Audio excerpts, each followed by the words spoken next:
Well, hello everyone. My name is Lori Ann Smith, and this is One Child Abuse Survivor to Another, the continuation.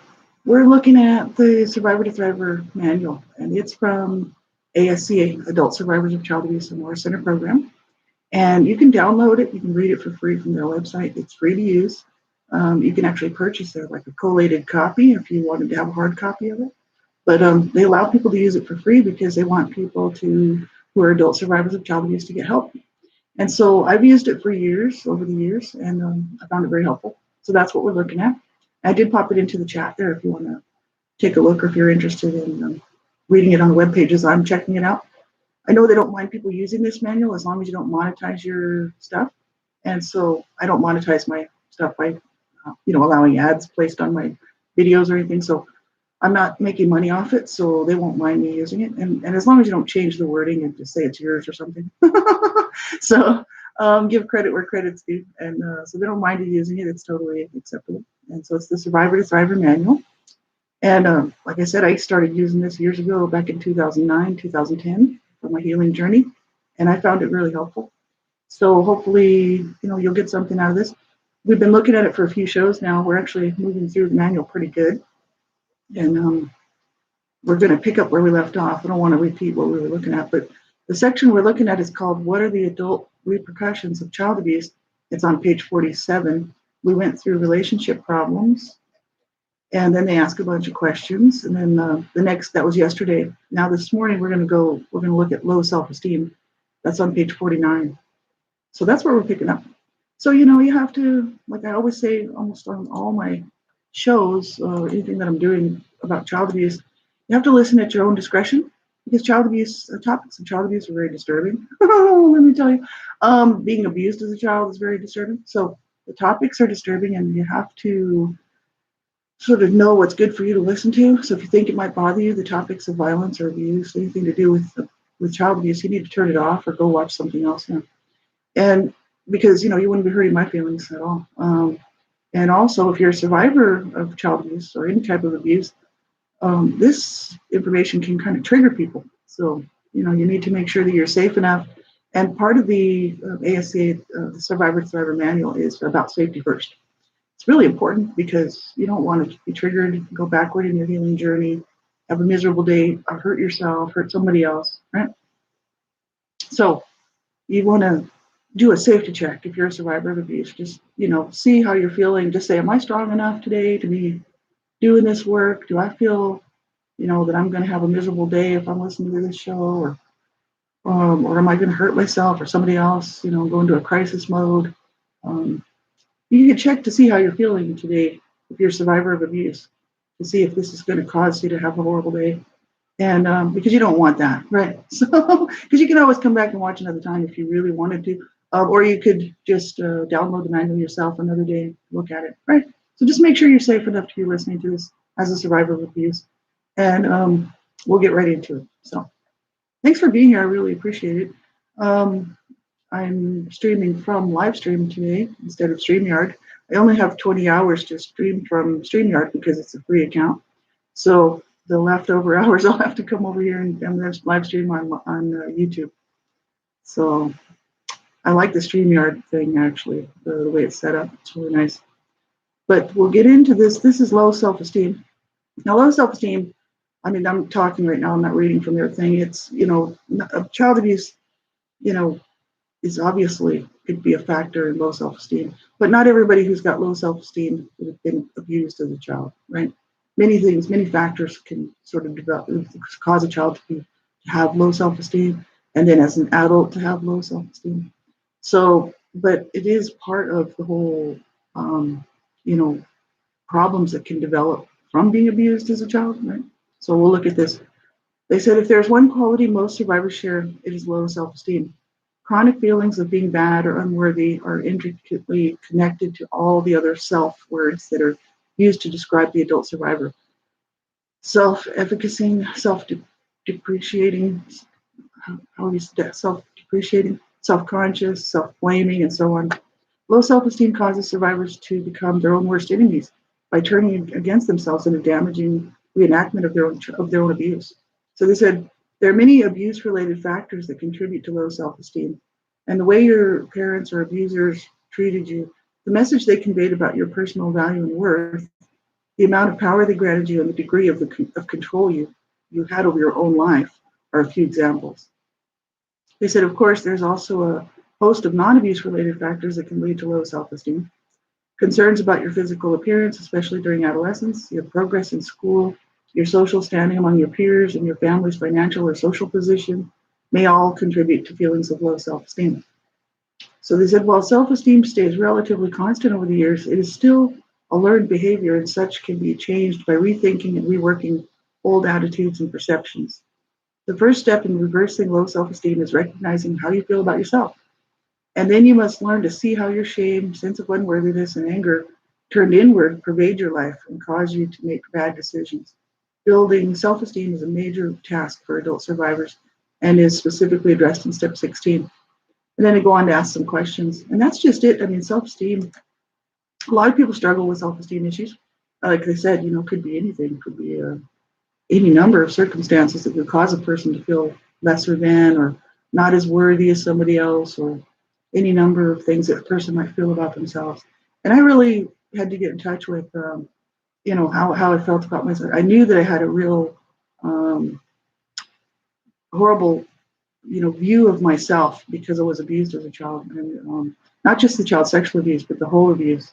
Um, it affected me in every way, and I felt because I grew up in a family that was full of family violence and crisis, and my brothers were often involved in criminal activity and going to prison and stuff. That also, and other people looked at me because I was one of the siblings. They kind of looked at me and treated me like as if I was another one of another troublemaker like my brothers. And so when I was growing up, it was very hard. For neighbors and stuff like that would kind of look at me as if I was almost guilty of certain things too. As if I was going to be one of those type of people who was criminally, with criminal intents and stuff like that. So, I had this view of myself that was not good. And it can happen, like, don't have to be abused to have low self-esteem. But people who have been abused in any way, especially child abuse, but I would say any type of abuse, doesn't really matter. Self-esteem, it's a huge issue for people, how we feel about ourselves, right?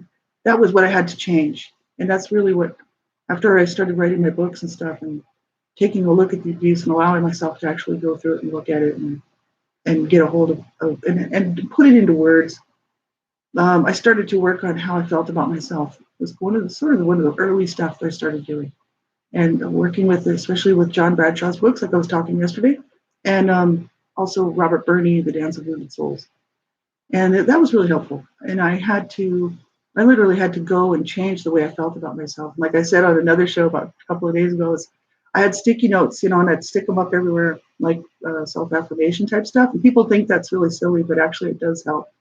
And I would go through the day and I would read these sticky notes wherever they were, like on the fridge, wherever it was going to be, cabinets, kitchen, doors, mirrors, places like that.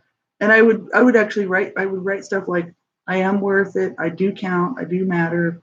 Um, you know, I love myself, all sorts of things like that. And I would read them out loud. And I would be like, I am worthy, I'm worth it. I do count. I do matter. Um, you know, all sorts of things. I do love myself, and I read them, and I'd be like, but I didn't feel it. I didn't believe it, but I kept reading it. But as I started to work through the issues, I really started to embrace myself and realize, like, wow, did my abusers ever do a number on me? Not only physically and not only sexually, and the horrible stuff there.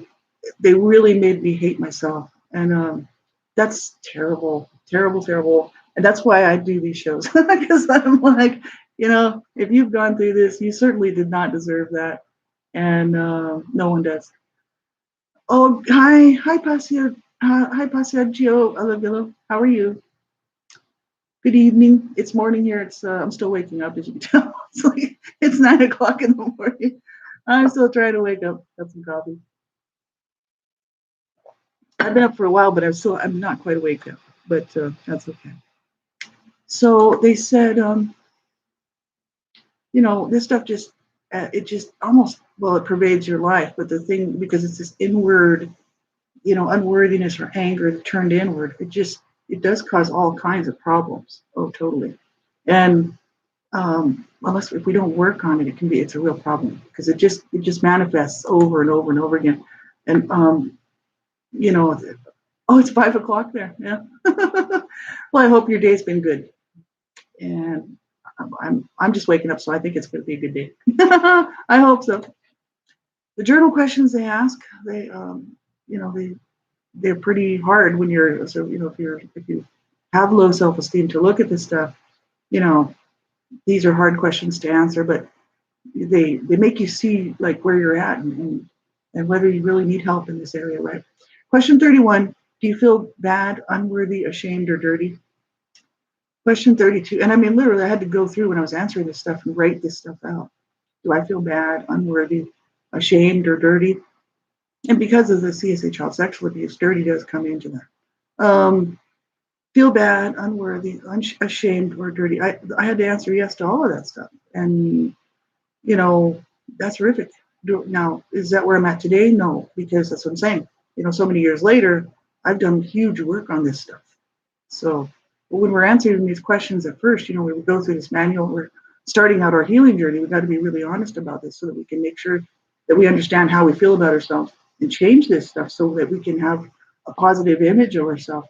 Because certainly we are worthy and we're not bad and we shouldn't be ashamed. The shame doesn't belong to us. Feelings of being dirty, especially dealing with child sexual abuse. That wasn't my fault, So we have to learn how to truly love ourselves. That's a huge issue for survivors of abuse. But I know I've done it and it's great. I feel so much better. I'm like, yeah, it has actually made I would say all the difference. I have to learn to love myself as I am though, as with my wounded self. It's there's not much I can do. You know what I mean? Like I need to love myself where I'm at right now, in my woundedness, in my, day-to-day walking through this healing journey, accepting, myself as I am, but still, like I say, a work in progress, right? Still working on things, right? And it's tough, right? So they say, question 32, do you feel unable to stand up for yourself? And that's a big issue for survivors of child abuse, especially, and even domestic violence, right? 33, do you feel stigmatized or tainted by your childhood? 34, are you endlessly critical of yourself? And 35, do you wish you were someone else? 36, is it difficult to ever feel good about yourself? And 37, is it hard to feel entitled to success or good fortune? 38, do you believe that others are more right than you? And 39, do you compare yourself to images of perfection? 40, are other people's needs more important than yours? So those are some good questions to ask ourselves, and all of them are very serious, so many people suffer from low self-esteem. And like I said, not even just because they were abused as children, but just because stuff in their life has caused them to, feel that way. And that's terrible, Yeah, well, that's just it, Passaggio a livello. I know myself, I've had difficulties with that. I don't like confrontation because confrontation to me is abuse. That's just my mind immediately, because I was abused as a child, right? So any kind of confrontation for me is very, very difficult because I don't know how to stand up for myself, right? So I'm learning though as I get older, right? Because I'm kind of older now. I'm getting up there, and but in my 30s, 20s, my confrontation stuff was always it didn't work to my advantage. Let's just say, because I tend to be one of these people that's really passive. I'm very passive actually. I don't like being aggressive. I like to be a passive person, but in doing so, I end up kind of getting a little bit allowing people to run over me. And then I become angry and I become the aggressor.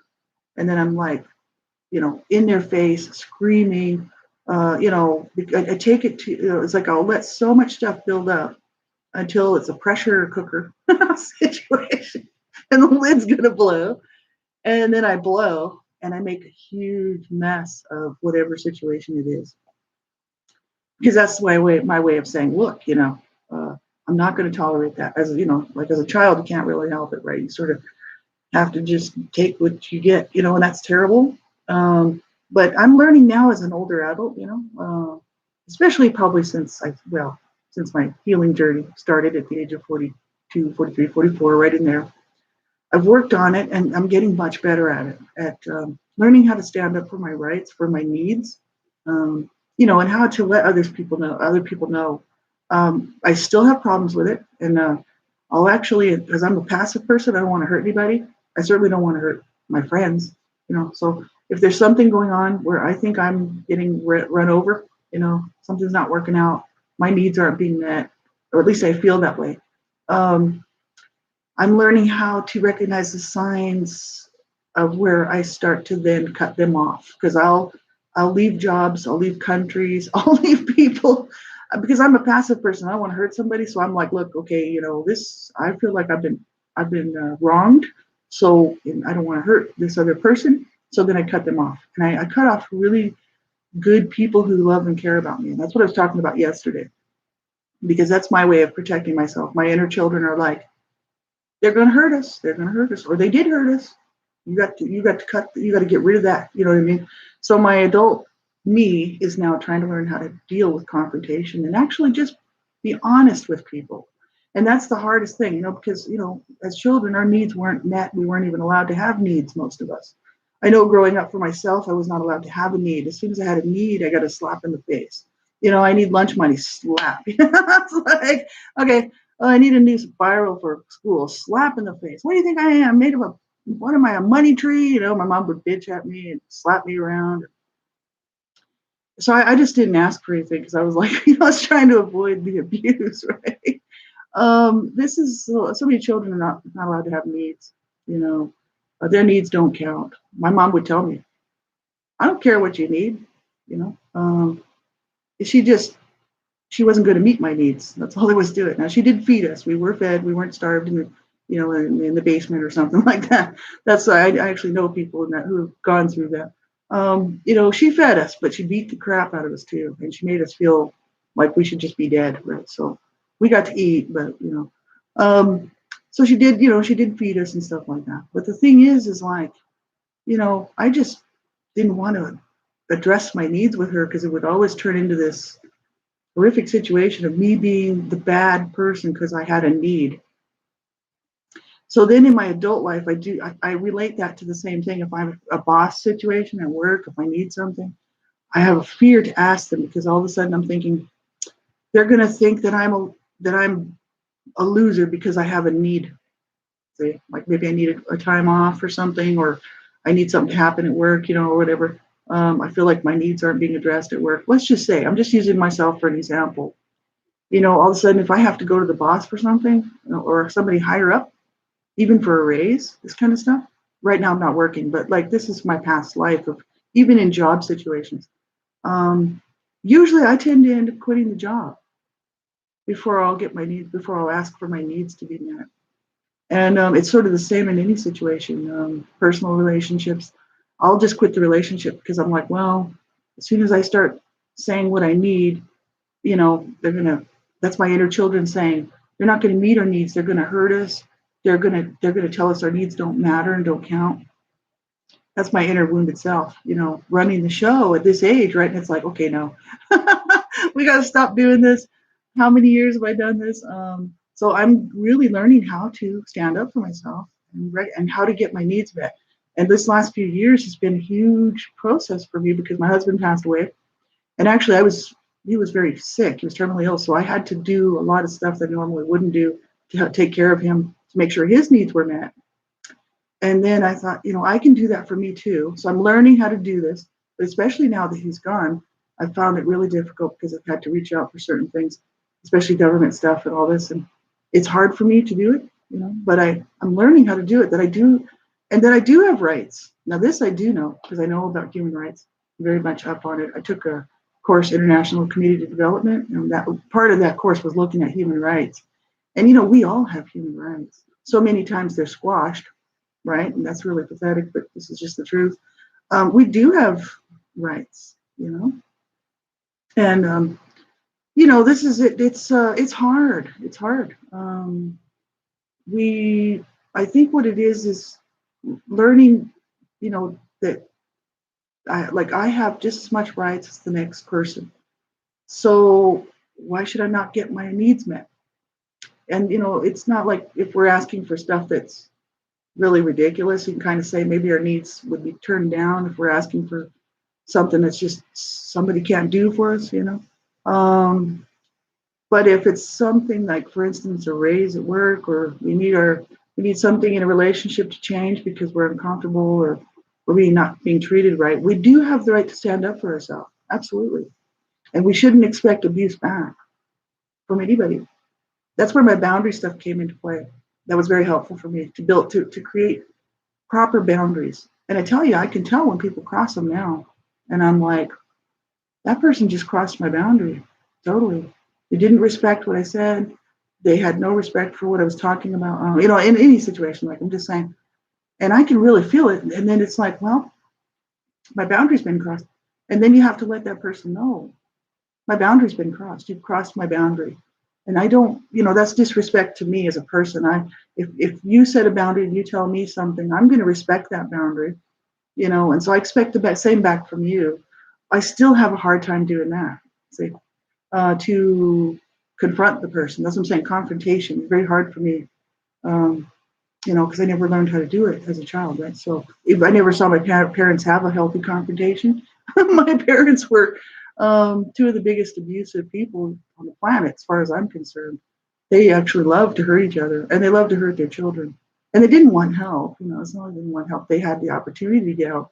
So I didn't see any healthy stuff. I had no healthy role modeling on how to do anything. So that's why it's been so hard. And also just being abused. Then that scared part of me, that little wounded part of me, those little children, I call them, still wants to run the show, right? And it's like, no, we have rights. We can stand up for ourselves and get our needs met. And that doesn't mean being pushy or hurtful or mean or anything, like not being aggressive like that. It just means stating our needs in a calm manner and, saying, hey, I deserve to have my needs met just like the next guy, right? And learning how to do that. I think as we do more of that, you get used to it. And then pretty soon you're like, okay, I see. This is good. This is good. I'm finally getting my needs met. And this last year or two has actually proven that. I'm actually making progress. But it is hard. No doubt it's hard, really. So the next section up is page 51. And it's called self-sabotage. So where low self-esteem is the primary feeling of the adult survivor, self-sabotage is the corresponding behavior pattern in the external world. So self-sabotage is any kind of conscious or unconscious behavior that undermines your successful functioning in the world. So they say self-sabotage may range from buying a lemon of a used car to losing one's checkbook, or to becoming involved with an alcoholic partner, to engaging in life-threatening activities. So you may allow yourself to be exploited by a boss or engage in physically harmful or potentially dangerous activities such as cutting yourself or engaging in unsafe sex. Typically, one's pattern of self-sabotage is closely related to one's personal issues and family history. Excuse me. Survivors who grew up in addictive families may self-sabotage by driving while drunk or getting caught with illegal drugs. Survivors from violent families may tend to get themselves beaten or injured. Survivors from wealthy families often find themselves losing money, getting swindled, or making bad investments. Studies have shown that survivors of child sexual abuse are more likely to be assaulted as adults. I mean, that's just horrific. Self-sabotage was a problem for me my whole life. And I didn't realize I was really doing that. It wasn't conscious. It was very much subconscious. But all sorts of things that I was doing were self-sabotage. And I was just living life thinking that that's life. So many times survivors of abuse will engage in things that will, they call self-sabotage, because we're sabotaging ourselves because of the abuse, right? And so that's not good. But I recognize some of it. Some of it I didn't realize I was even doing So I had to have it pointed out to me. So I had a life coach actually point out some stuff that I was doing. And this was much later in life, when it wasn't drug use or anything like that. I mean, the issue is even in our daily walk as a survivor of abuse.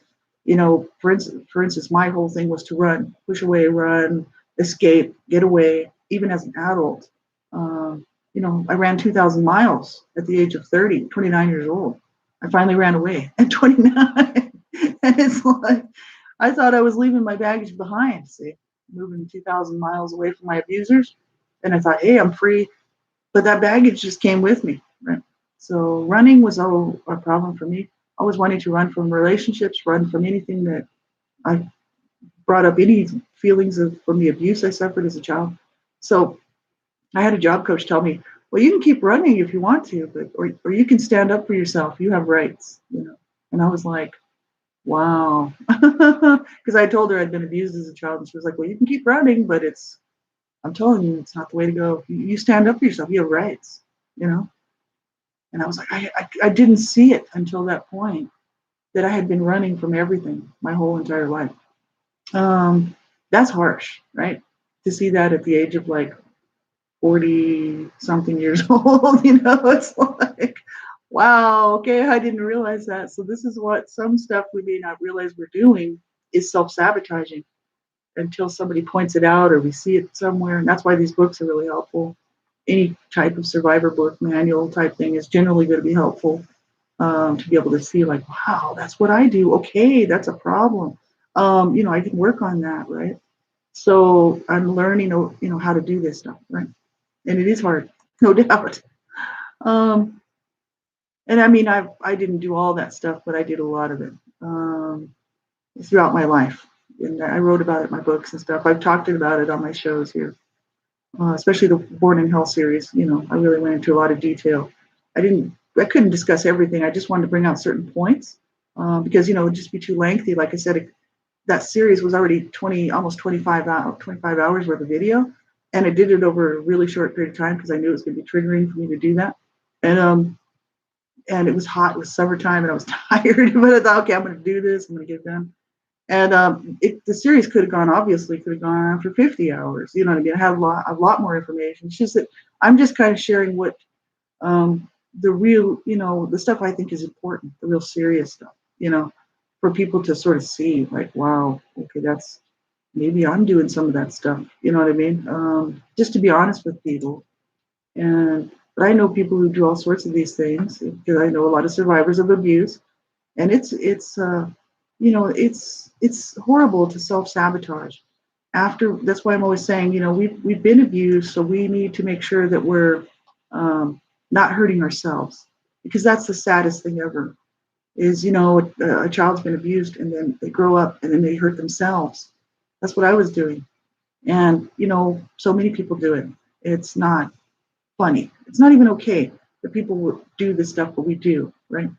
And until we recognize it and see that we don't have to live like that, you know, we don't have to continue this stuff on, that we can get help. And no matter what type of help it is, like I always say, self-help, whatever, counselor, therapist, group support, whatever works for you, we don't have to continue on in this self-destructive spiral downward, which I've seen so many people do in my personal life. My brothers did that. And other people that I've known have done that. And in my youth and stuff, who I knew were abused as children, and their life was just terrible. And I'm like, we don't have to do that.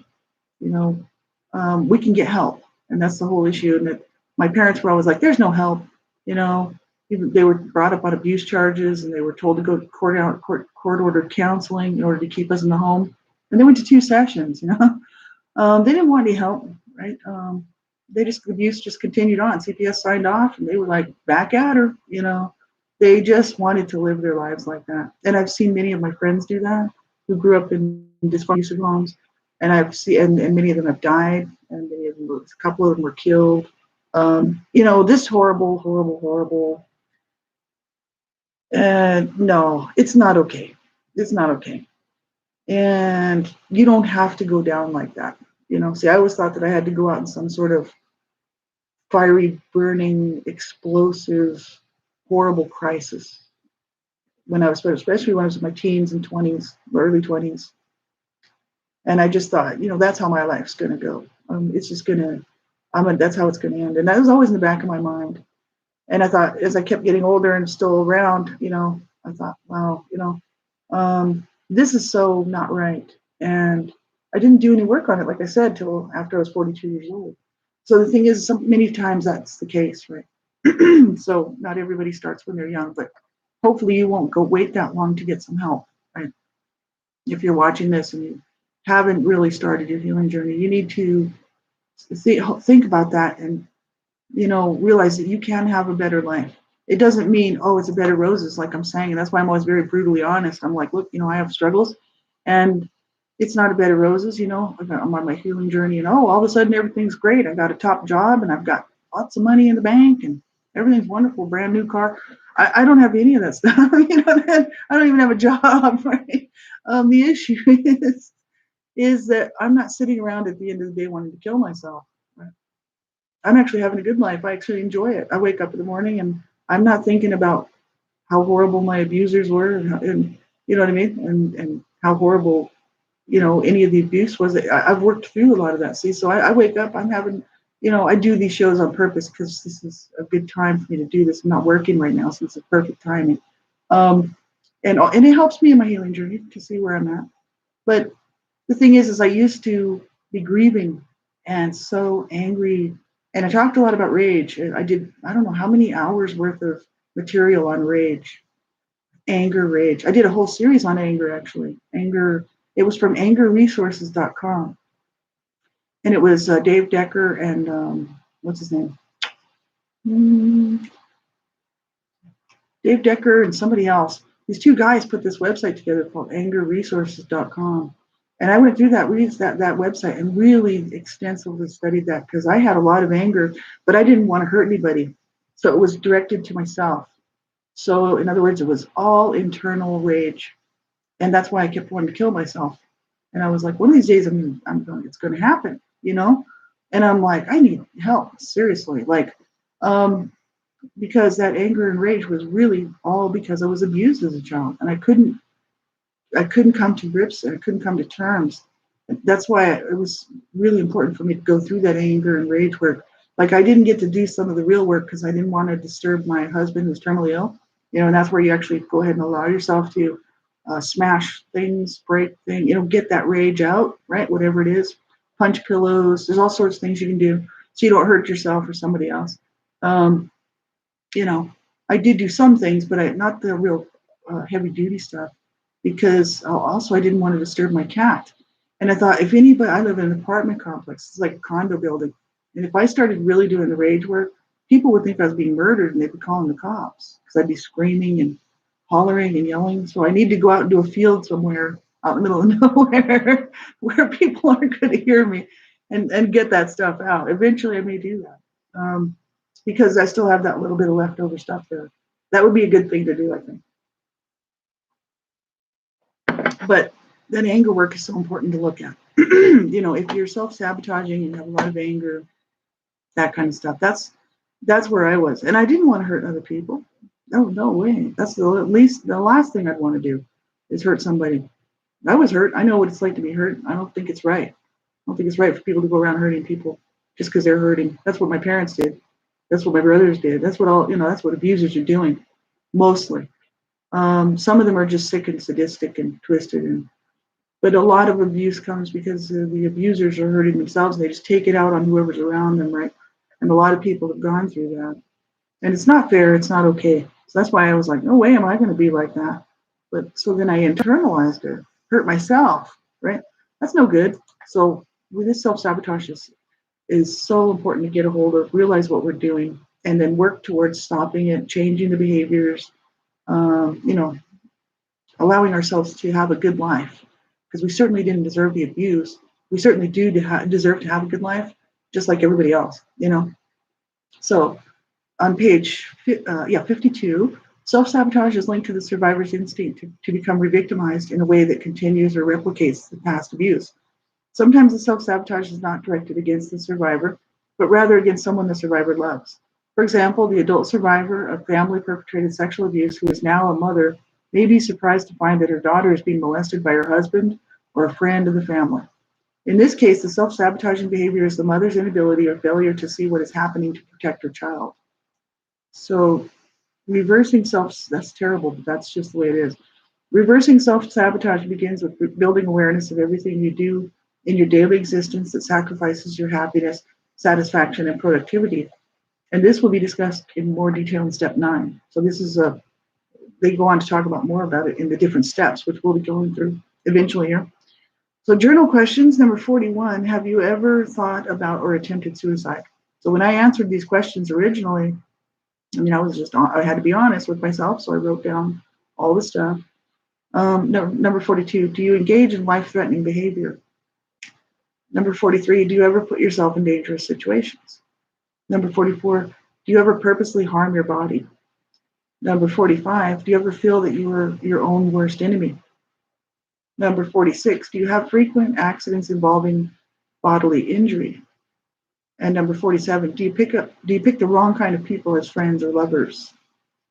48, do you undermine yourself at work? 49, do you often lose things such as money, credit cards, and other valuables? 50, do you make decisions without thinking them out?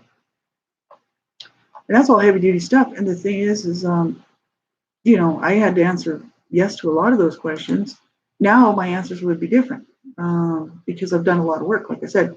But it's tough, these things, right? So many people are doing this stuff to themselves because they were abused as children. That's why I'm like, wow, I need to stop that mess, and start treating myself better. It's like I started, I was basically, like I said on a few shows back here, I was just doing what my parents were doing, trying to destroy myself.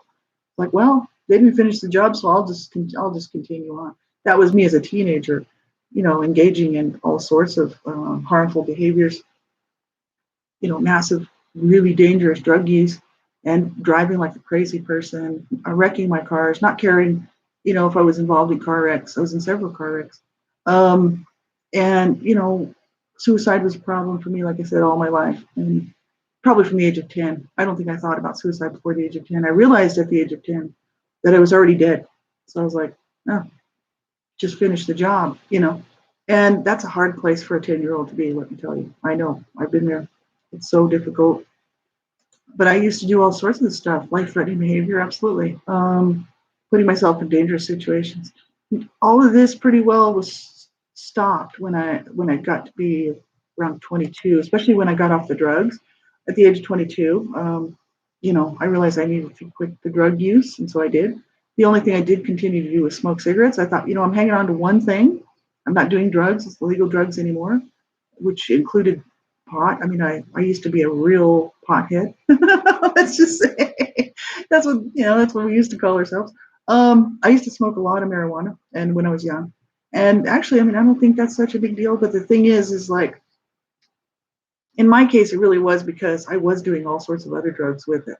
I think if whatever, somebody wants to smoke some pot, whatever, that's not such a big deal. But the issue is, I was always high, always, like pretty much from 12 to 22. So for about 10 years. And then when I got to be about 15, I'd say, right in there, 15, 16, I started using really heavy drugs that nobody should be using. They're deadly. And the thing is that's what my brothers were doing. And, a lot of my friends were doing. So I was like, that's good for me. I'll just join them. And I swore I would never do drugs because I saw what they were doing to my brothers. And one of my brothers used to overdose quite often. He was a pill popper, and he would overdose. One time he almost died. I wrote about that in the book, A Life of Death and Redemption. And I just was devastated. He was in a coma. He never really was ever the same after that. And it caused him a lot of brain damage because he died actually for a few minutes. But they brought him back, but he was in a coma for a long time. And then he came out and he was really messed up. He was always messed up, but he was really messed up. Never got off the drugs, committed suicide at the age of 35. So, this is the issue. I knew that's where I was headed. And at 22, I was like, 21 and a half, 22, I was like, that's it. I'm off the drugs. Took me a year to get out to make sure that I was off the drugs, but I did get off it, and that was the smartest thing I did when I was young. And then I started to actually plan my life instead of trying to kill myself, but always in the back of my mind, suicidal ideation stuff was always there until the age of 42. So that's a real problem. But I did get off the drugs. As far as smoking cigarettes, I still have a nicotine addiction. I cannot get rid of it. Caffeine, I guess I could let that go, switch to decaf or something, like whatever. These are stuff that most people are doing, nicotine and caffeine. That's not such a big issue. But it was the cocaine and the crystal meth and the crank and the speed and all of that really horrible stuff. I was never uh, I was never like a junkie, like shooting up. I never did that because my brother was a junkie. I never did shoot up. I had friends who were junkies, and for me that was not the way to go. I just couldn't. I just didn't like that. But I was doing a lot of drugs, and at the age of 22, I was like, that's it, no more of that. And I've held to it, and I've actually remained drug free for since then. So, and I don't drink. Alcohol was never a problem for me. I've talked about that before. I was never into alcohol. Don't really like it. I like to have a glass of wine or something, but I don't really allow myself to drink because I know I have an addictive personality, and I would actually start to like it, and then I'd be like, oh, got to have a bottle every day, and I'd be an alkie before I knew it. So I don't allow myself to drink just because I don't need to. And but I'm still working on a nicotine addiction that is hurting my body. Absolutely, it does. And I'm like, well, I'm like most people that have a nicotine addiction. It's like, well, I don't want to let it go. I'm having a real hard time with it, let me tell you, because I've been working on quitting for years. I did quit for 1 year, actually, and started smoking again. And the reason I did that was because I was working on the One Child Abuse Survivor Another, the journey, the CSA child sexual abuse. I started smoking again. I was so stressed out, and I was like, I don't care. I'll quit another time. I seriously have to smoke. It was terrible, but it helped me to get through. So, so these are horrible situations that people get themselves into. Self-sabotage. We become our own worst enemy, like they said, and that's where I was. And after being abused as a child, we just don't deserve that. And that's why I'm always, sort of reiterating the fact that we didn't deserve to be abused as a child, and now we don't deserve to be having a horrible, miserable life because we're self-sabotaging. That's not okay. So we need to get help. Right? I wish my brothers would have got help and not killed themselves. And that's the thing. It's just so sad, right, that people will do this. Um, you just won't get help, right? And that's why I'm like, I'm getting help, man. I don't care. I'm going to call. I'm going to keep making phone calls till I get the right person that's going to really help me, no matter what the situation is. I don't care what it is. I'm on it now, man. I'm like, yeah, I do count. I do matter, and I'm going to make sure I get my needs met. Absolutely. I'm almost like ferocious about it because I'm like, hey, wow, wake up call. I do count. I deserve to have a good life just like everybody else. So important. So do you, right? Sexual problems is the next one. And what do we have for time here? Let's see, we have about 15 minutes. So we'll go ahead and get into this. Sexual abuse, huge, huge issue. If, like I'm saying, if you're just watching now and you didn't do a safety check when you first started watching, you need to do a safety check to make sure you're safe enough, whether you should be listening to this or not. Because, these topics can really trigger survivors of abuse, cause you to have a bad day. You don't want to hurt yourself. You don't want to hurt somebody else because you're in a crisis mode. So you need to do a safety check to say, hey, am I okay to be listening to this today? Is this something that's going to trigger me and I'll go backward in my healing journey and have a miserable day? Can't get a hold of my therapist. I don't want to, you don't want to hurt yourself. You don't want to hurt somebody else, like I said. So if you think you're not strong enough today to listen to this, you can always watch it again, or you can read this manual another day when you feel stronger, right? So that's why I always tell people, very, very important, especially dealing with sexual abuse and sexual problems because of sexual abuse. That's what we're talking about next. This is all adult material here. A variety of sexual problems are associated with childhood sexual abuse, although there is also evidence to suggest that physical and emotional abuse can affect the survivor's sex life as well. So survivors of sexual abuse often mistrust their partners, experience anxiety over the demands of intimacy, and feel uncomfortable with their bodies. So during your young adulthood, many survivors of sexual abuse tend either to avoid sex entirely or to engage in compulsive sexual activity.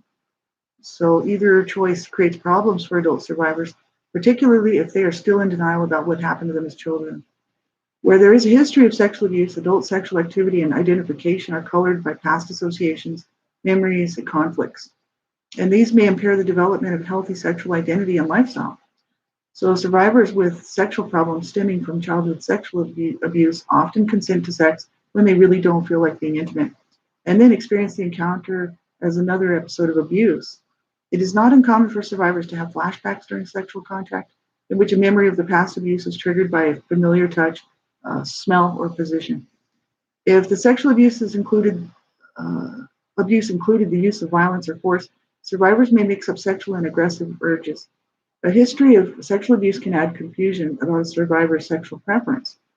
They said, how can you deal with sexual problems? You can start by confiding in a trusted friend or lover about your sexual feelings, reactions, associations. Sharing your personal reactions with a loved one can provide understanding and support.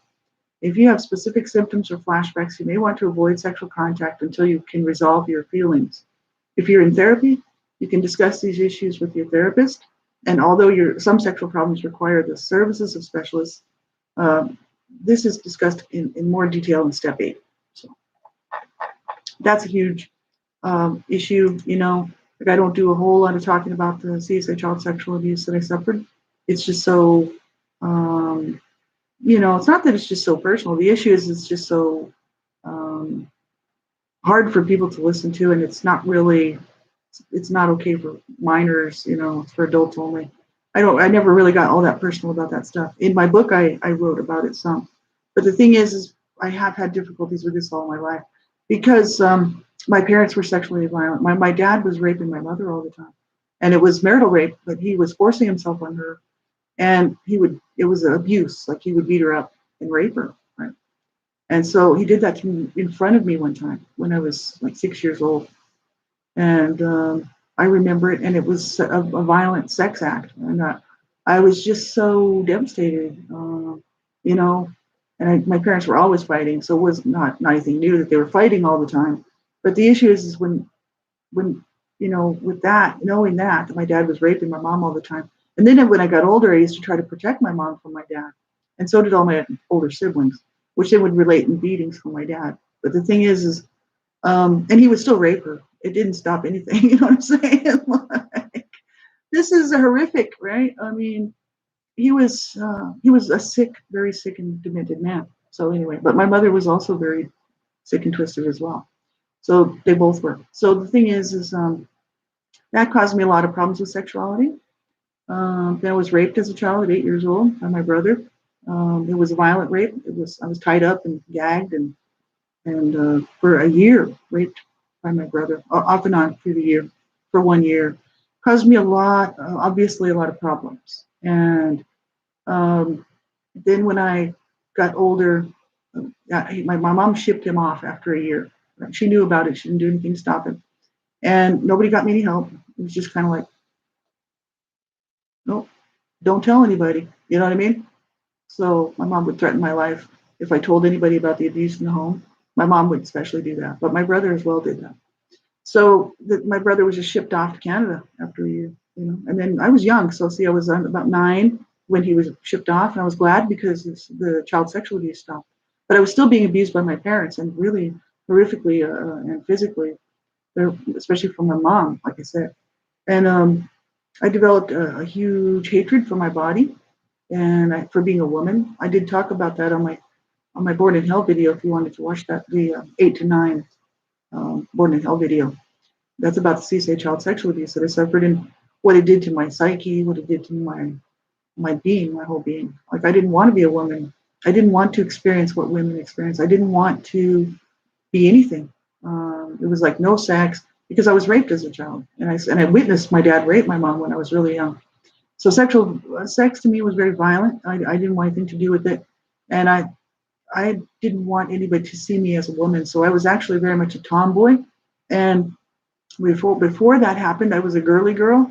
I liked to wear ribbons in my hairs, and it was all about flowers and Barbies and dresses and all the things little girls like. Most little girls. So I said, all right, there's lots of tomboy little girls. That's fine. But I'm just saying I wasn't a tomboy before that.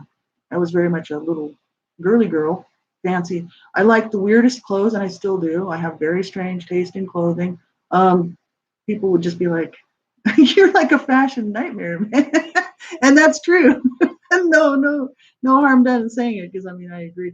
I have very strange taste in clothing. I like, for instance, when I was little, I liked red pants and a multicolored top. I was just very strange, like anything that had bright colors. I was really into that kind of stuff, girly girl type stuff, dresses, jewelry, tons of jewelry.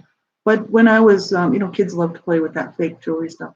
But when I was, after the sexual abuse, after I was 8, I decided that I didn't want to draw any, especially as a young teen, did not want to draw attention to myself because I did not want boys, because I always identified, as a woman. So I kind of figured it would be a boy or a man who would approach me. So even as a teen, I had crushes on guys, but I would never let them know, obviously, and because I didn't want it to escalate, to anything, just in case they did like me or something. Um, I had such low self-esteem, and also I didn't want them to see me as a woman. So, and I didn't want anybody making advances at me, like guys asking me to date out on dates and stuff. No way. Like I couldn't do that. You know, couldn't let anybody get close. Couldn't let anybody touch me. Nobody touches me. Not only from the CSA child sexual abuse, but just from the physical abuse. So I had a lot of problems, and I really kind of came across as. That's why I put that one picture of me and my friend with me wearing that fatigue jacket. That's kind of how I used to dress, and that was a message. So in other words, I didn't want my like any guys to actually approach me as or find me attractive so that they would want to ask me out, because then I'd have to, it would just shock me. You know what I mean? I really had a hard time with it. And so no, I didn't go on any dates. I had no boyfriends. I didn't go to prom. I did drugs, a lot of drugs, and that kept me busy. I did have a lot of guy friends. A lot of my friends were guys, but we were just friends. And that's all it was ever going to be. They knew that. I knew that. I had tons of guy friends as well as girlfriends, but friends who were girls. But um, I really, I think, and that's another reason why I did drugs, because I didn't want anybody to want to get to actually know me, except for my tight knit group of friends that I had, right? Because they accepted me for who I was. They knew, some of them knew about the abuse, not all of them, I would say, but some of them did. And I wrote about that stuff in Levita Jubies. That's the Levita Jubies book for teens. And, it was hard. I had a lot of problems with my body. And especially as I started to like mature, I just had a lot of problems being a woman. I didn't want to be anything, you know.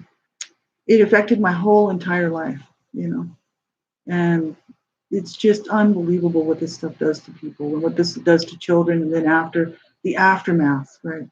That's why it's so important to get help. I finally, when I hit my 30s, and we had a relationship when I was 22, 23, right in there, and it didn't go well. It went south. It went sour. But the thing is it was good for me to have that relationship because I did get to see that, I can open up, and you know what I mean. I can have a relationship, and it can be healthy, um, and this sort of thing. But it was very, very hard for me. So that's about all I'm going to say on here about this. But you know, if you're struggling with this stuff, you certainly didn't deserve that, and you don't deserve that. And it's so important to get help. Right? It really is. So, like they're saying, some survivors of sexual abuse will either avoid sex entirely, or some will just engage in compulsive sexual activity and just become sexually promiscuous. And I knew survivors of CSA child sexual abuse who did that, who went the other way, and that's dangerous as well. My thing was more sad for myself because I missed out on all of that stuff, that early dating stuff, boyfriend, girlfriend type thing, and going to prom and all that, or even going to dances and stuff like that. I missed out on all of that. But I had friends who then were sexually promiscuous, and that got them into a lot of trouble. And because they were sexually abused, that's just the way they went. See, not everybody will handle things. Everybody's different, right? And we've all been through different things, and we're all different people, so we don't always do the same things. So this is the issue. It can cause so many problems for people, right? And whatever you do, just get help. Don't struggle on your own. It's not okay. And if you, unless you okay doing it on your own. For me, I like self-help, and I also like group support. But whatever works for you. But don't let yourself be destroyed because of your past. That's all I'm saying. So then they go on and they say survivors with sexual problems stemming from childhood abuse. Oh, we already went through that. They often consent. That's just it. So it's, then you can be triggered. And I talked about that on several shows. And actually, the one about the from ages, oh, was I talking about that? In my 30s, because I met my husband who now passed away. We were together about 25 years, and he had a 17-year terminal illness. So he was sick for most of our marriage.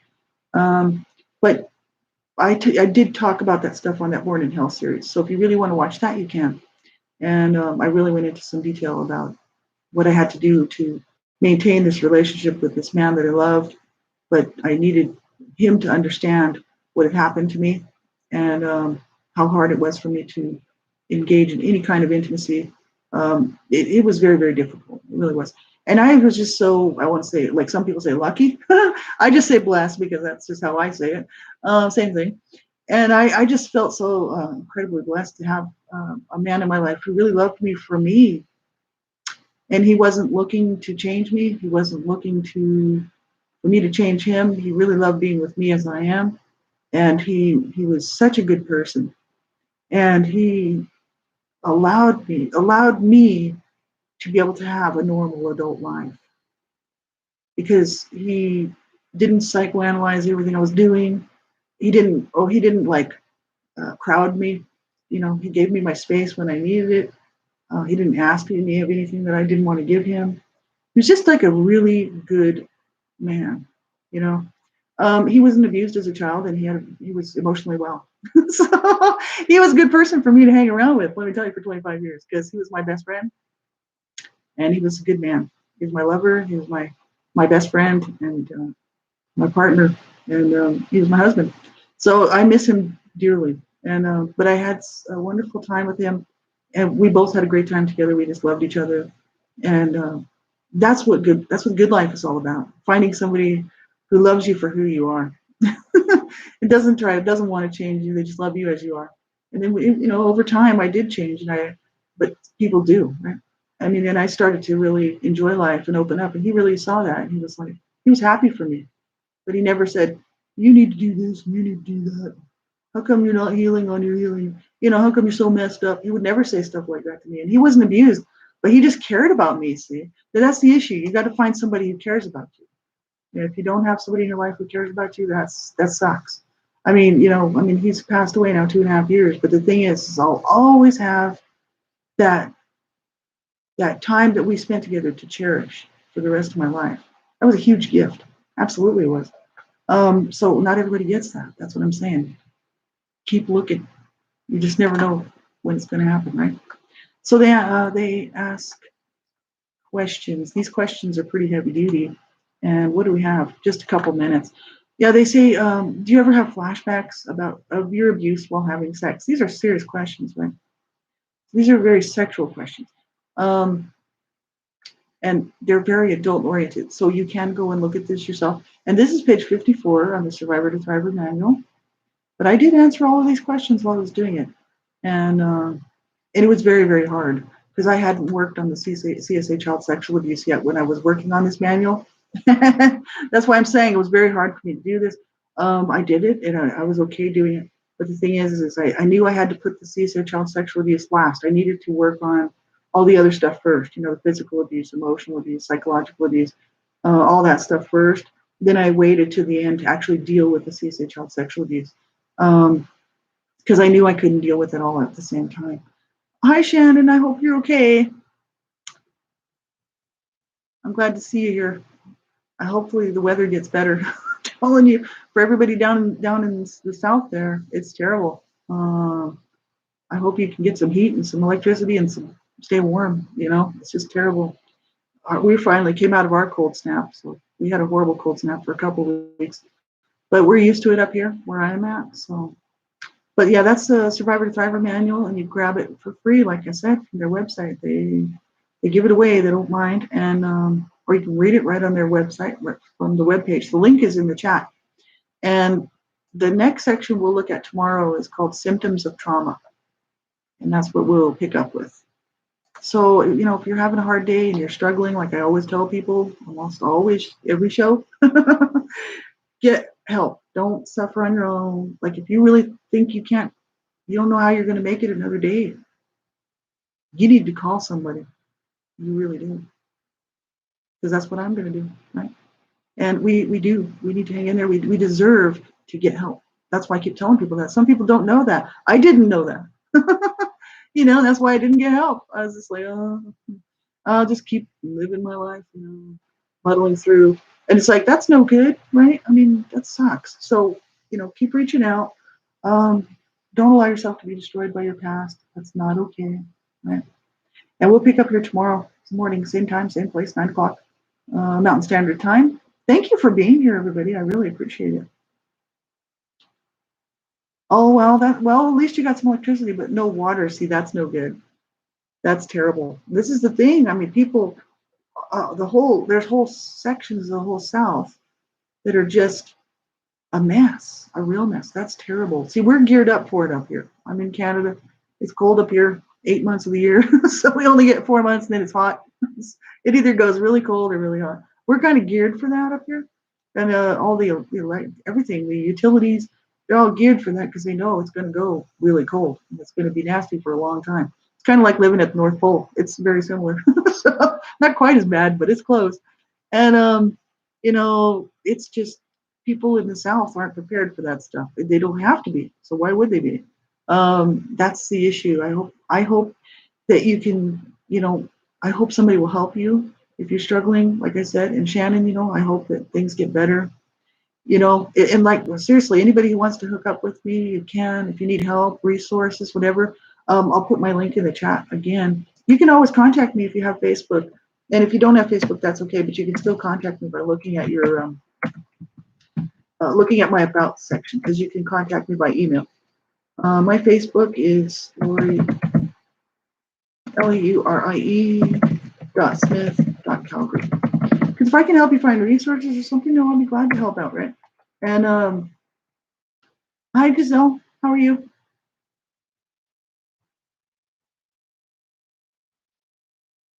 It is hard. Actually, that's the same thing they say. It's grieving a loss, right? So it's a relationship ending, and it's just as hard no matter how it ends, right? I guess for me, it's just because my husband was so good to me and we loved each other. That would actually be easier, I think, because I can hold on to those memories, and it helps me to remember the good things, the good times. I did have a relationship that went very sour, but we weren't married. But this was years ago. I talked about it on one of my videos, and it broke my heart. Absolutely. It's so hard. Well, and it's so, and Shannon, that's the thing. It's so hard because if you're not like people that aren't used to that type of weather, and you never have to deal with it, and all of a sudden you're stuck with it. It's kind of like, well, now what? You know what I mean? Up here we have problems with cold winters and frostbite and stuff, and pipes freeze. So we're all prepared. We have to know what to do.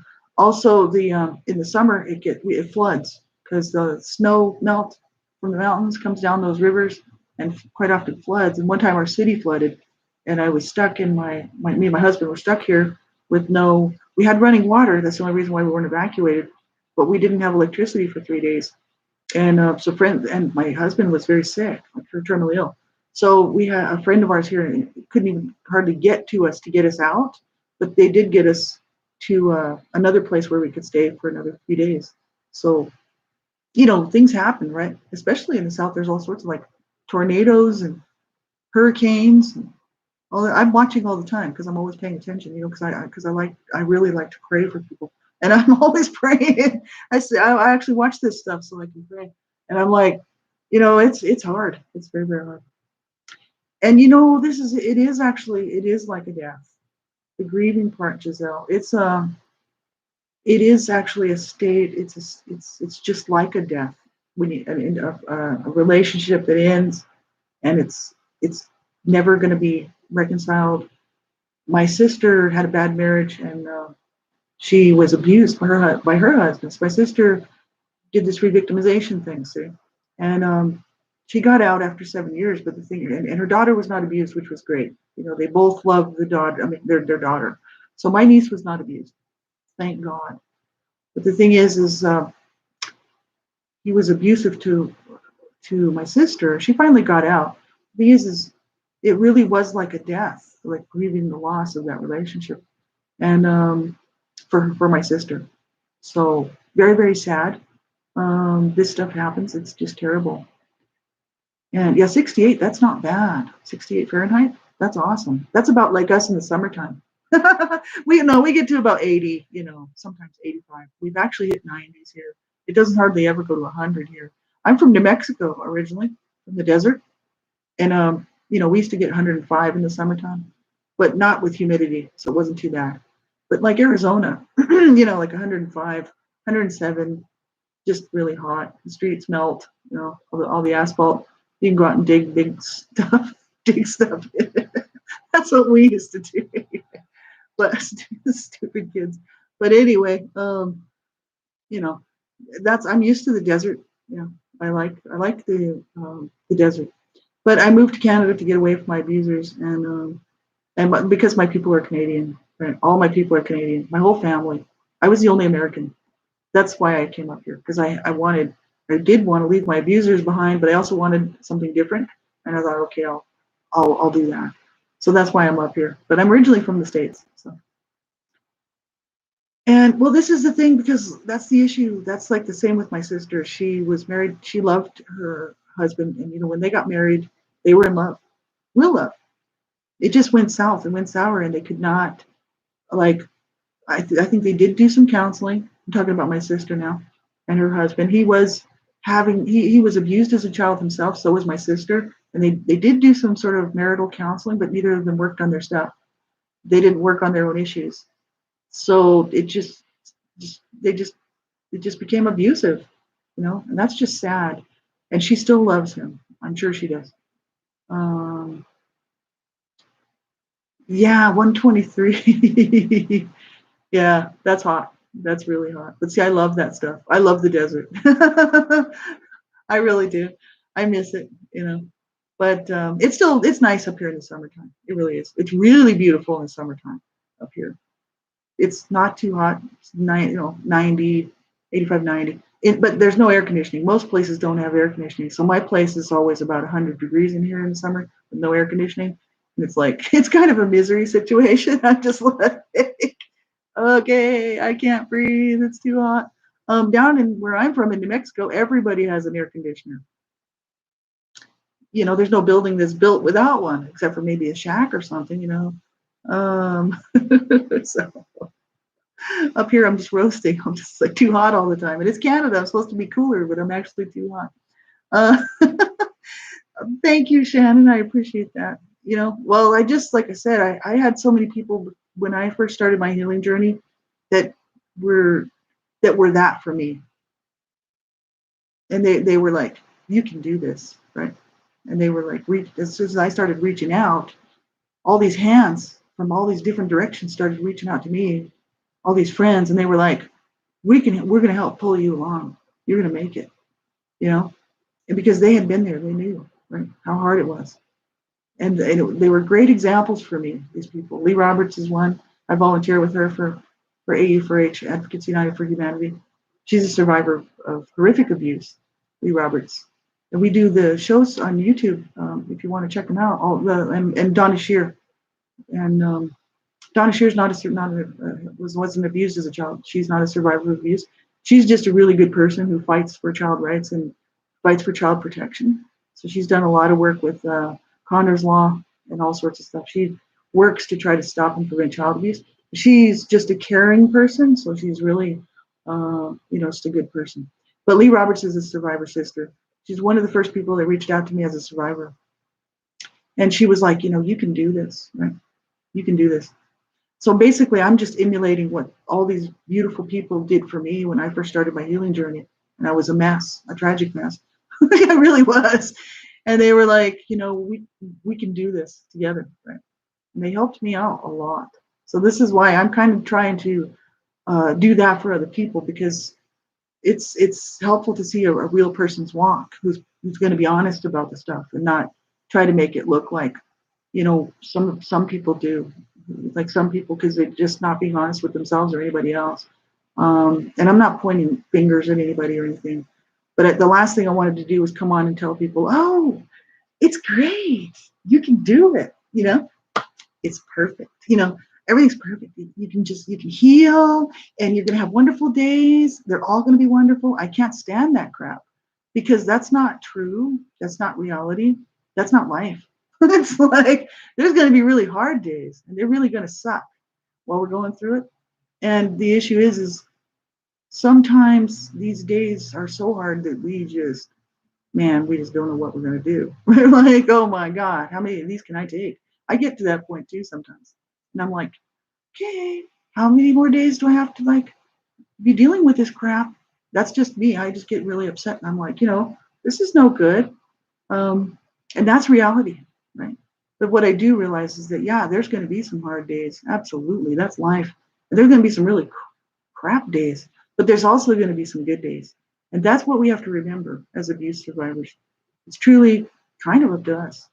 We need to hang in there on those rough days and just remember that it can get better, and especially if we do make the steps that we need to help us to get to that point, right? And because that's what I'm doing. And it's a work in progress, like I said, and I kind of go backwards sometimes, and I fall back a little bit. And sometimes things happen, like my husband passing away, or now last year was dealing with skin cancer. I was very sick, and I had high blood pressure. I think that was part of it. It was just really sick, and I thought I was going to have a stroke. They were worried. They were like, man, I was 200 over 186 for a year, even with meds, taking meds, heart attack meds. They were giving me meds for people that have already had strokes and heart attacks, because they were like, well, don't stress yourself out. Just, stay calm. And it was COVID-19. I didn't want to go in the hospital with COVID-19 going on. So the issue, I know how hard it is for people.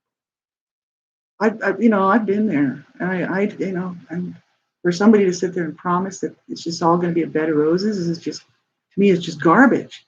We all know the truth and reality that life doesn't work that way, right? But there is, along with all this other crap, there can be some really good days, and you can meet some really nice people if you reach out, and you can kind of work towards getting things set in your life so that you're not struggling so much. That's the issue. And so that's why I do, support groups, all that sort of thing. I just started those support groups again. And, but we have to be ready to be on a healing journey. And not everybody, like I said, we're all at different points in our life. Some people may just never want to do it. That's no insult, no, that's your thing. You have to do what's best for you. See, that's where you have to make the best decision for yourself. Because at the end of the day, that's what you're stuck with, is yourself. So, you have to say, okay, what do I need? Do I need to start a healing journey right now, or do I not? What's going to be better for me, or do I need to, whatever I need to do, you know what I mean? There's no right or wrong answer. It's clearly up to us. It's clearly up to you. So I know when I started my healing journey, it was because I had just come through a horrible situation where I was going to take my life. And I was like, I need help. I seriously need help. So this is why I say that, it's for people, because I know many survivors of child abuse who are suicidal and who are still here today. Hallelujah. And we help each other out. They'll contact me if they're having a hard day. That's why I'm saying it's important to reach out, right? If you have any sort of difficulties with anything and you just can't cope, you can get help. There is help. So like I said, contact me on my Gmail, you can always contact me on Facebook. And you can not struggle on your own. If you really feel like you need somebody to help you kind of get through stuff, there are lots of good people out there, but you You just got to look for them. They are there, right? I found a whole bunch, man. I'm telling you, and I found all of you. So I'm so thankful for you being here today with me. And it's so hard. It is hard. And I love you too, Giselle. That's very nice. And even ashamed, embarrassed, I'm like a bad girl, even though I'm the one. I used to. That's what I was talking about a little bit earlier with the CSA child sexual abuse. I used to have a lot of shame and felt dirty. Yeah. And the thing is now I have a different picture of myself because I've done all this work, like over the years. It took a long time, like I said, but over the years I've developed. I don't see myself the same way that I used to. So, like I said, I've learned how to love myself. I don't see myself as that same person at all that I used to see myself as. There's an unworthy, unlovable, dirty, bad, all the stuff that my abusers made me feel. And so now I've just learned how to love myself as I am. So with the wounds, okay, I'm a little messed up, and it's like, okay, I don't get things perfectly. I still love myself. I'm still working on things. I love myself. This is what I mean. It's loving myself just the way I am right now, right? Because that's accepting myself for who I am and realizing that my strengths and also that I need work and I still need help. That's recognizing where I'm at. And it's allowing myself to love myself for me, and not pay any attention to how others made me feel as far as bringing that stuff back around me. You know, for instance, when I do this and I say, "Oh, I love myself," the first thought that comes to my mind is abuse from my parents, especially, and even from some of my siblings, and what they would say to me if they were in the room right now, or what they would do to me as a child. See, and so um, I don't allow that stuff to have a voice really anymore in my head. It doesn't. Even though it's still there, I don't give it any place in my life. And I'm like, you know what? No, I do. I love myself, and that's a good place to be. It really is, because it's so important, right?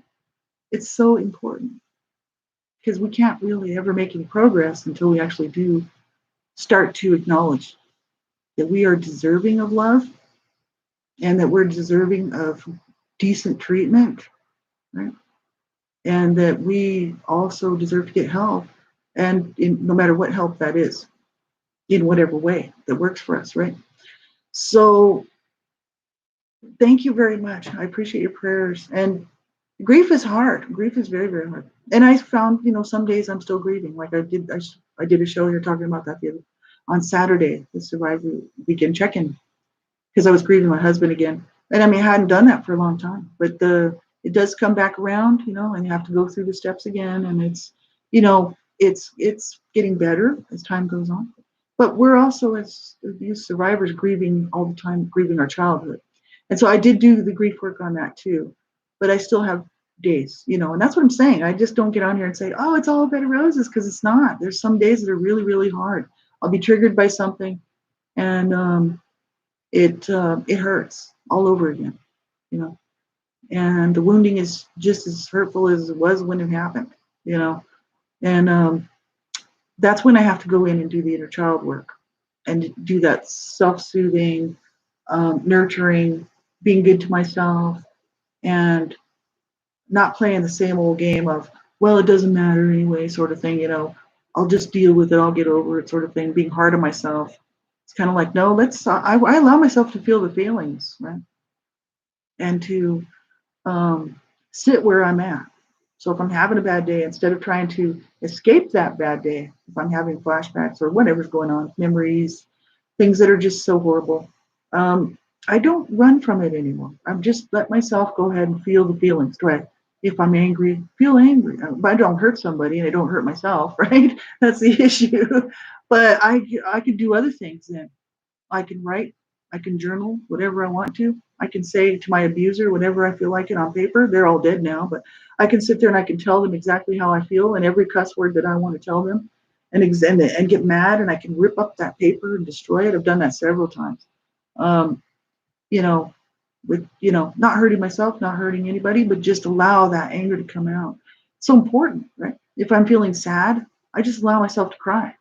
And even as my little self, my little wounded self, because I wasn't allowed to cry as a child. I mean, I did plenty of crying, but I wasn't allowed to cry around my mother because she would beat me for sure.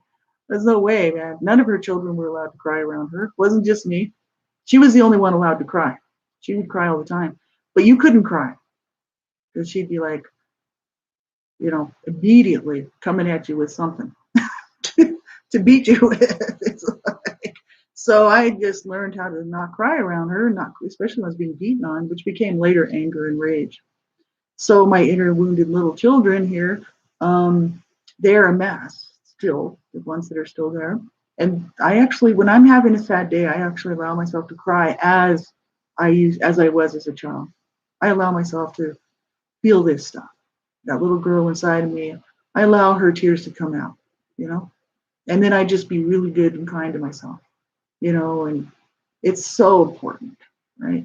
This stuff, absolutely it is. So thank you very much for being here with me. I appreciate it.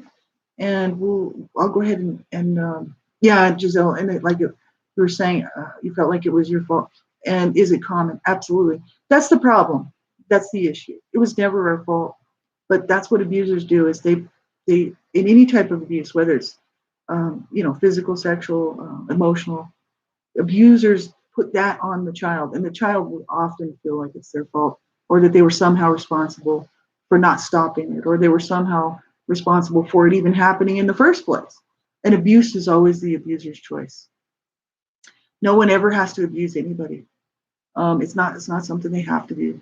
People don't have to abuse anybody, but sadly enough, they do, and it is their choice to do that.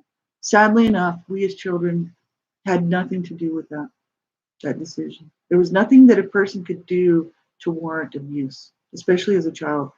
As an adult, same thing. There's no excuse for abuse. That's what I always say, because there really isn't. And it wasn't our fault. And, you know, little children, like I said, no parent's perfect and no child's perfect. But the issue is there's no reason to abuse a child. There's healthy parenting skills that you can learn, how to deal with your children instead of like killing them and, abusing them, sexually abusing them. That's terrible. That's a whole different ballgame with sexual abuse. Thing is that people are doing it. We know that. And there's so many survivors here then left to pick up the pieces, right? It was never your fault. And that's what I tell everybody all the time. I'm like, we did not deserve that. No child does. And no matter what the situation was, we didn't have anything. There was no way we could be responsible for that. So then, as an adult, I don't take on the guilt from that. I don't have that today. Sometimes I feel unworthy like that. We just talked about that self-esteem section. I still will feel like my needs don't count. I don't matter, this kind of stuff. And that's just from growing up listening to my mother mainly telling me that my needs don't count and I don't matter. So it's kind of like some of that's still with me. I still work on it, but I'm in a much better place than I used to be. And I don't take responsibility for it because it wasn't my fault. So I'm like, no, they did that to me. I didn't have anything to do with that. So I'm learning how to get my needs met, like I was talking earlier, and how to work through this stuff. Right? And we have to learn how to love you, how to love ourselves at the moment where we're at, right? And I think that's just it. Because sometimes we feel, as a survivor, I know for myself, and really only speak for myself. Sometimes because I am a survivor of abuse, I sit around and I'm like, it's not that I hate myself anymore because I used to. Self-hatred was a real problem. But the issue is sometimes I feel lesser than and kind of like still wounded a bit, and okay, maybe I'm just a whiner. Then I remember all the abuse and I'm like, no, I'm not just a whiner. That's what society would tell me, that I'm just a whiner and I just keep whining about this stuff. But that's not true at all. I've just been severely messed up by people and been through stuff that never should have happened to me. You know what I mean? So that's why, and I do this publicly instead of, doing therapy and stuff like that. Whereas most people, a lot of people would prefer to keep this stuff private. Right? I did this on purpose to public because I wanted the world to know what it's like for an abuse survivor, especially for not CSA, people who CPS, Child Protective Services. A lot of them watch my stuff, to see what an adult survivor then has to deal with, and how there's plenty of people out here like myself talking about this stuff, and kind of what we go through, right, and how hard it is, and also people who like therapists and counselors, psychotherapists and stuff sometimes watch my stuff to see how somebody like myself deals with this stuff. So this is why I went public, but also to be a voice, that child abuse is a crime and it's not okay, never should have happened to us, and for the public to know that this is a crime and people need to stop abusing children, right? So a lot of times people watch my stuff for, the public will watch my stuff for that reason, right? So yeah, no, that's just the thing, and that's what we were talking about with that sexual abuse part. The issue is it, it's never your fault. No. Sometimes people, I've heard this because I've seen several things on it where, and this is talking about child sexual abuse, right? And there's been actually lots of material on this actually about where the abuser who abused a child sexually will say that that child actually asked for it because they were provocative in the way that they were touching them and the way that they made them feel. See, so they associated that with the fact that the child must want that sexual contact and they abuse them sexually. The thing is children don't have the capacity to understand adult sexual relations. They don't. They understand their own bodies, and they start to sort of, I mean, if you do the studies on children and how they develop sexually, they start to get curious about their own bodies, but they're not thinking about having sex with an adult.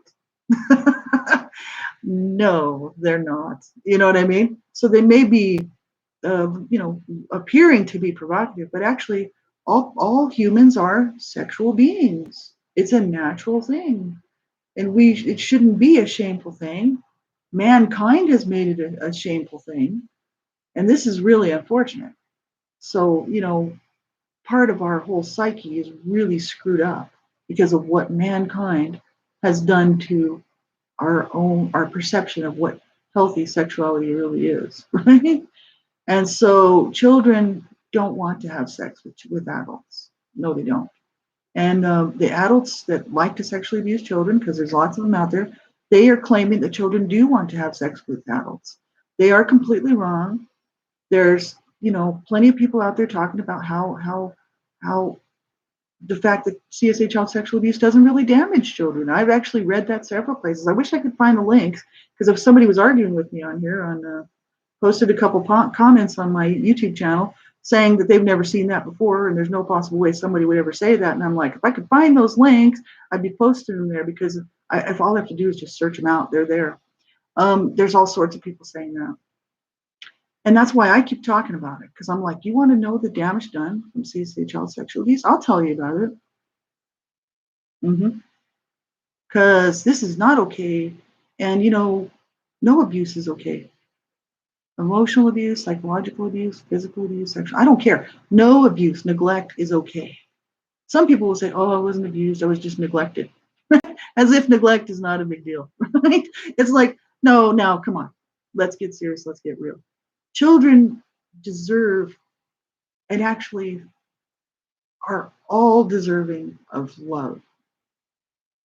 Absolutely they are.